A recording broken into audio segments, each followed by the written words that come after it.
Thank you, Mr. Chair. My questions would have centered on the existence of satellite offices of the Office of the Vice President. Unfortunately, COA submitted the data information regarding the satellite offices of the OVP just last night. Tama po. Yes, Mr. Chair. So I did not have time to look into these documents kasi gabi na kayo nag-submit it. Mr. Chair, be that as it may, I will not ask questions about that. But I would like to make first a manifestation.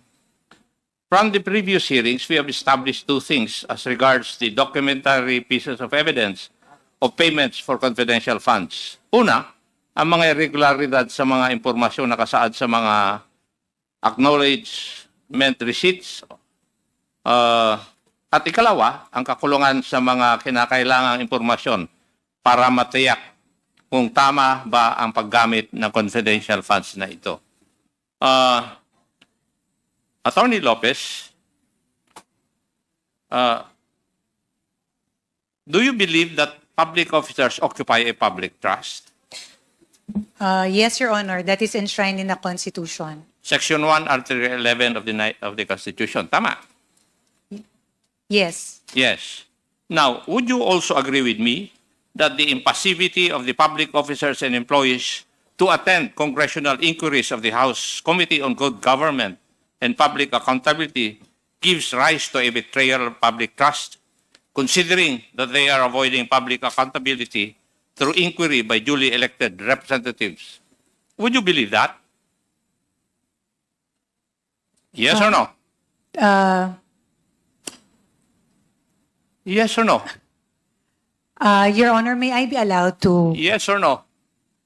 I'm asking if you believe it or not. Your Honor, You do not believe it?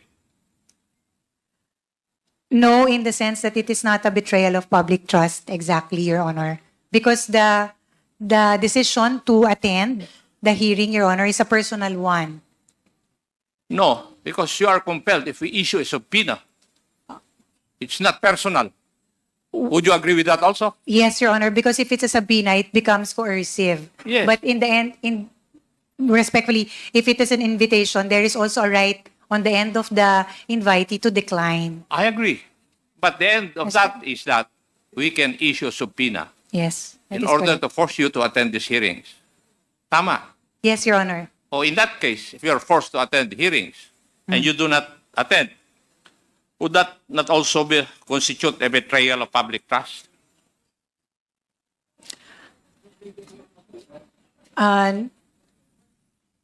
Following your logic, Your Honor, pakisagot lang po na yes or no. Yung katanungan ko po, yes or no eh. There's no need for any explanation unless I ask for one. it could be, Your Honor, yes. Thank you. Would you agree also with me that public officers must uphold public interest? Yes, Your Honor. Yes. And part and parcel of the duties and responsibilities of public officers is to give due regard to the lawful processes of a co-equal branch of government. Yes, Your Honor. Yes. And the impassivity of the public officers and employees to attend the congressional inquiries of the House Committee on Good Government and Public Accountability gives rise to a betrayal of public trust, considering that their continued absence interfere with the actions and mandate of this committee, just like your two people, the special dispersing officers, in the persons of Madam Gina Acosta and Madam Sunshine Fajarda.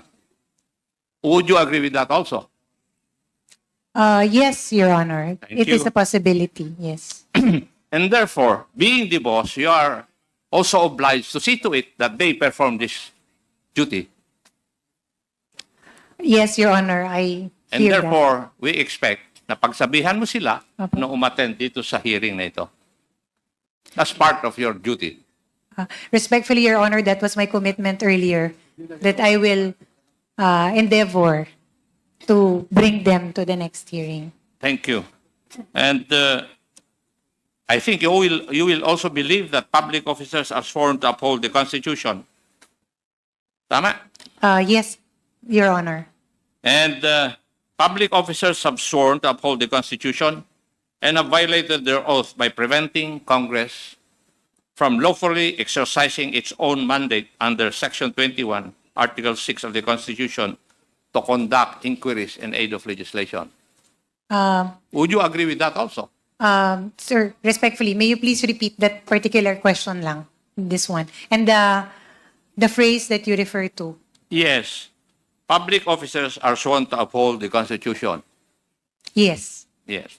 Public officers have sworn to uphold the Constitution and would have violated their oath by preventing Congress from lawfully exercising its mandate under Section 21, Article 6 of the Constitution to conduct inquiries in aid of legislation. Yes, Your Honor. Thank you. If you, Your Honor, may I seek to qualify my answer as regards the last question? Mr. Chair. Your Honor, please. Sa Mr. Chair. akin, Mr. Chairman. Your Honor, Mr. Chair. Yes, please. Okay. In this case, Your Honor, preventing or aggressive defiance, Your Honor, that might constitute as such. But if there is a valid reason on the end of the person, that might be considered. But again, aggressive and continued defiance without justification or reason, Your Honor, that may be taken as such. Congressman Acop. Thank you, ma'am. Thank you, Mr. Chair. But you will also believe that the queries of members of the committee remain and will remain unanswered if the responsible public officers or employees fail to elucidate on the subject issues by their continued absence. And the conspicuous absence of these public officers and employees of the Office of the Vice President causes immediate or threatened injury to the powers of this committee granted under the Constitution. Would you agree with that also? Yes, Your Honor. Yes. Okay. Thank you. And Mr. Chair, dahil po sa ginagawa ng mga tauhan under Atty Lopez and under the Office of the Vice President, I believe that we can file administrative cases against the non-attending public officers and employees of the OVP before the Office of the Ombudsman. That is my point of view and my stand, Mr. Chair. Kasi they can be charged for misconduct and conduct prejudicial to the best interest of the service as a cause of action. Thank you, Mr. Chair.